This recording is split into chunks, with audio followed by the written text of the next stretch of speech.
Welcome back to STL TV Live. We're learning about the slow food movement and what our local organization, Slow Food St. Louis, is up to. I'm now joined by Terry Winkleman, board member and founder of the Sustainable Backyard Tour.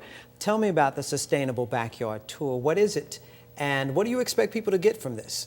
Well, the Backyard Tour now is in its 4th year, and it's a tour of backyards and gardens and private residential spaces throughout St. Louis City and County. And we just really put it together so that people who might be curious what chickens look like, or how much room a certain type of bushes might take up, or even something as simple as does compost smell. So that's why it's just not a garden tour. Exactly. It's about a lot of different ways that you can use your backyard, even from something as simple as not pouring a concrete patio, but putting in reused bricks or something. That's as neat as a house tour. You see all the various ideas. It's the outside of the house tour.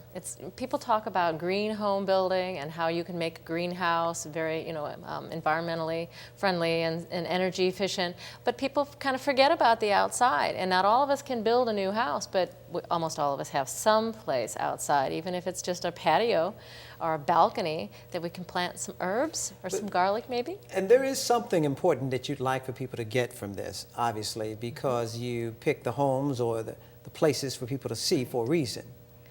Right. Well, actually, this tour has over 40 hosts on it, and we select them based on where they're located and what they have to teach people, and basically how welcoming they are as a homeowner, so that people are going to come into your yard all day long on Sunday, June 22nd, and just talk to you about what you're doing and finding out how involved it is or how easy it was.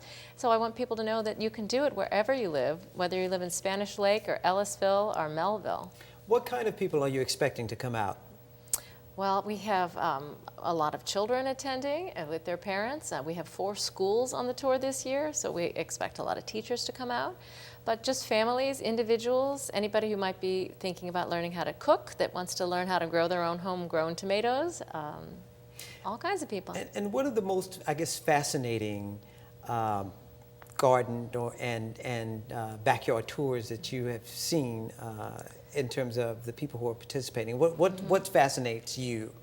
Oh, all of it. It's just, actually one of the reasons I started the tour 4 years ago was because I was thinking about getting chickens, and I was a little afraid of them. I thought, I don't know, they have wings and they have sharp talons, and would they be something I could handle? Mm-hmm. But it's so wonderful to see that people let you feed their chickens, and the chickens will jump up on your lap, and they're not scary at all.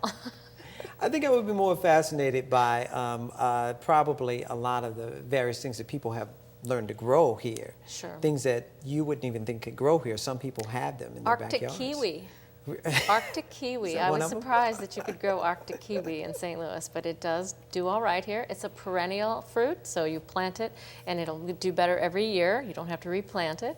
And we have some of that growing in Tower Grove East. This is the 4th year for this event. That's right. It's the brainchild of whom? Well, I guess it's a brainchild. It's my concept, and a couple of other people. And Slow Food was one of our first sponsors. A beekeeper friend of mine offered to put his yard on tour, and it just kind of evolved out of there. Started pretty small the first year. Now, and explain that relationship with Slow Food, because at the top I mentioned that someone from Slow Food is coming. Now, you're on the board, but this is not necessarily Slow Food. It's a part of what Slow Food does. It's one of the many ways that Slow Food tries to reach the St. Louis public with the idea that you can grow things, and you should ask where your food comes from, and you can consider local farmers. And if you don't have any local farmers, maybe you have enough space in your backyard that you can be a local urban farmer. And you'd like to expand and do some other things at some point in time, right? Oh, sure. Tell me about that. We'd like to see some classes evolve out of this, and I think Slow Food is going to be a partner in that as well, that they will help us to put together canning classes and preserving classes on how to, if you get a lot of peppers or a lot of tomatoes, what do you do with those?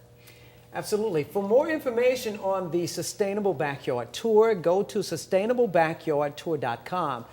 And Terry, thank you for joining us. Thank you. We will be back with more live after this.